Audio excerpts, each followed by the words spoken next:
Mirë se erdhe në botën ku askush nuk është i pafajshëm. Sekrete shqiptare, vendi ku rrëfimet më të thella, më të ndaluara dhe më të pathëna të shqiptarëve marrin zë. Na bëni subscribe për histori të ndryshme.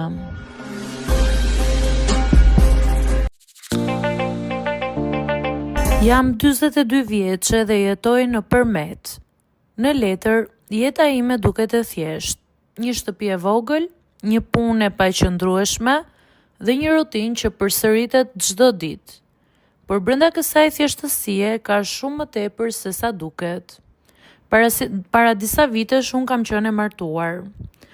Kisha një jetë jo perfekte, por të qetë, e ndërtuar mbi shpresën që një ditë do të bëheshim prindër. Ajo ditë nuk erdhi kurrë. Fillimisht e përballuam bashk, vizita, analiza, shpresa që shtyheshin nga muaj në muaj, por me kalimin e kohës, diçka tek ish partneri im ndryshoi. U bë më i ftohtë, më i largët. Një prej ditëve më tha diçka që nuk do ta harroj kurrë. Nuk mund ta vazhdoj më këtë jetë pa fëmijë. Nuk ishte thjesht një fjali, ishte fundi i marrëdhënies tonë. Kështu që u ndam. Dhe unë beta vetëm, në të njëjtën shtëpi, me të njëjtat mobilje, por me një bëshllëk që nuk mbushej dot. Fillimi ishte i vështirë emocionalisht, por shumë shpejt u bë akoma më i vështirë nga ana ekonomike. Kur je vetëm, çdo gjë bie mbi ty. Punoj her pas here, pastrim shtëpish, ndonjë ndihmë në lokale, çfarë do lloj gjëje që më del. Nuk kam një punë fikse, kam muaj që mezi dal në fund. Ka ditë që numëroj lekët për të parë nëse më dalin për dritat, për ushqimin, për gjërat bazë. Nuk është jeta që unë kisha imagjinuar, por është jeta që kam, dhe përpiqem ta mbaj. Shtëpia ime është e vogël, por është e imja. Një nga të pakta gjëra që më ka mbetur. Për një kohë ishte vendi vetëm ku ndihesha e qetë, derisa filloi një problem tjetër me komshiun. Përballë shtëpisë time jeton një burr. Edhe ai është i vetëm, gruaja e tij ka vdekur prej disa vitesh. Në fillim ishte çdo gjë okay dhe nuk kisha asnjë shqetësim, duke qenë se as nuk i kushtoja rëndësi. Ishte thjesht një komshi, një përshëndetje nga larg dhe asgjë më shumë. Por shumë shpejt gjërat filluan të bëhen të çuditshme. Vura re që çdo herë që dilja në dritare, ai dilte në balkon. Në fillim mendova që ishte rastësi, por në fakt nuk ishte. Filloi të ndodhte çdo ditë. Sa e rapja perden, ai ishte aty, duke më parë, pa u fshehur, pa turp. Në fillim thjesht mbyllja perden. Nuk doja të krijoja situata. Por pastaj filluan gjestet. Gjestet që ai bënte ishin të pahishme, të qëllimshme dhe të papërshtatshme për një femër t'i shihte ato gjeste. Kjo më bëri të ndihem e ekspozuar në mënyrën më të keqe të mundshme. Imagjino të jesh në shtëpinë tënde dhe të ndihesh sikur dikush po të ndjek çdo lëvizje. Fillova të ndryshoj mënyrën si jetoja. Nuk dilja më në dritare fare. Perdet i mbaja të mbyllura, drita brenda ishte gjithmonë e zbet. Edhe kur ishte vap, nuk guxoja të hapja perden, sepse e dija që ai do të dilte dhe do të ishte aty, duke pritur. Në disa raste, ai madje fliste me zë të lartë që unë ta dëgjoja. Oj, mos u fshi, dil pak, më thoshte. Nuk i përgjigjesha asnjëherë, por kjo gjë nuk e ndalonte atë. Përkundrazi, dukej sikur sa më shumë unë e shtyja, aq më shumë afrohej. Kjo situatë filloi të ndikojë në çdo aspekt të jetës time. Nuk ishte më vetëm bezdi, ishte stres dhe ankth. Çdo mëngjes para se të hapja perden, shikoja me kujdes nëse ishte aty. Çdo zhurmë jashtë më bënte të mendoja që mund të ishte ai. Fillova të ndihem e burgosur në shtëpinë time. Kjo ishte gjëja më e rëndë, sepse ajo shtëpi ishte gjithçka që unë kisha. Një ditë pas shumë kohësh që e duroja, vendosa të mos hesht më. Hapa dritaren dhe i fola. Mos bëj më të tilla gjeste. Ai buzëqeshi. Një buzëqeshje që më bëri të kuptoj që nuk i merrte fare seriozisht fjalët e mia. Pse, më tha? Edhe unë jam vetëm dhe ti e vetëm, nuk ka hije t'i bësh këto gjeste në sy të një gruaje. Këto fjalë e prekën në nerv.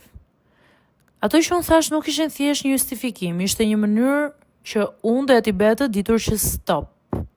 Vetmia nuk të jep të drejtë më shqetësosh. I thash. Ai nuk foli më, por nuk duke i penduar. Pas asaj dite vendosa të ndryshoj diçka. Nuk mund të vazhdoja të fshihesha. Fillova të hap dritaren edhe kur ai ishte aty. Dhe nuk reagoja fare, nuk i jepja vëmendje. Ishte shumë e vështirë në fillim sepse ndihesha në siklet. Por dal nga dal kuptova që reagimi im ishte ajo që ushqente sjelljen e tij. Dhe kur fillova mos të reagoj më, ai filloi të tërhiqej. Jo me një herë, por pak nga pak. Gjithsesi, historia ime nuk mbaron këtu. Edhe pse ai u tërhoq pak nga ajo sjellje e hapur, diçka mes nesh kishte ndryshuar përgjithmonë. Nuk ishte më thjesht një komshi. Ishte një prani që më kishte hyrë në jetën time pa dëshirë, dhe tashmë duhet ta përballoja çdo ditë. Fillimisht mendova që duke i ignoruar gjithçka do shuhej. Por ai nuk bënte më gjeste të hapura, filloi me një mënyrë tjetër, më të heshtur, më të fshehtë. E ndjeja që më vëzhgonte, jo i gjithmonë në mënyrë të drejtë për drejtë. Sa herë dilja në obor, sa herë shkoja të hidhja mbeturina, sa herë dilja për të blerë diçka, ai ishte pikërisht aty. Ose gjoja rastësisht. Brenda meje ankthi nuk ishte zhdukur. Përkundrazi, kishte ndryshuar formë. Nuk ishte më frika nga një veprim i drejtë për drejtë. Ishte ndjesia që dikush po më ndiqte në heshtje, dhe kjo më lodhi. Derisa një ditë ja thash troç që nëse nuk ndalonte do ta ndiqja në rrugë ligjore. Për herë të parë pasi i thash këtë gjë, ndjeva qetësi pas shumë kohësh. Por kjo histori më la diçka pas. Një mësim të fortë sepse më bëri të kuptoj se sa e brisht është ndjenja e sigurisë, sa lehtë mund të humbas ajo dhe sa shumë duhet të luftosh për ta rikthyer. Dhe mendova që pas asaj, duke qenë se disa ditë qëndroi pezull, mendova që gjithçka u mbyll. Ajo bisedë pranë derës time, ai pranimi i tij dhe tërheqja më vonshme do të mjaftonin që jeta ime të kthehej në një qetësi normale. Për disa kohë, ashtu ndodhi. Ditët kalonin pa tension, mund të hapja dritaren pa u menduar 2 herë. Mund të dilja në obor pa ndjerë shikime mbi mua. Ishte një liri që për mua kishte shumë vlerë. Fillova të marr frymë. Madje fillova të rikthej disa zakone që i kisha humbur, si për shembull të pi kafe në dritare, të hap perdet që në mëngjes, të lejoj dritën të hyjë në shtëpi. Por kjo fazë nuk zgjati përgjithmonë. Jeta në një vend të vogël si Përmeti ka një tjetër dimension, dhe njerëzit flasin. Shumë shpejt filluan fjalët. Në fillim ishin thjesht shikime, pastaj përshëndetje më të ftohta. Pastaj komente të cilat filluan edhe nga komshinjtë e tjerë. Më doli nami pa bërë asnjë gjë. Dhe dikush duhet vendoste kufit, kështu që u detyrova, një herë mirë, të largohesha nga Përmeti. Nuk është ky mesazhi që unë dua të dërgoj tek të gjithë ata që po e dëgjojnë historinë. Mesazhi është të këmbgulni dhe mbase rrugët ligjore të ndihmojnë në këtë rast, të cilat unë nuk i përdora. Të këmbgulni, të gjeni të drejtën tuaj dhe mos të largoheni. Por fatkeqësisht, unë nuk e bëra dot. Më kthye gjithë qyteti kundër.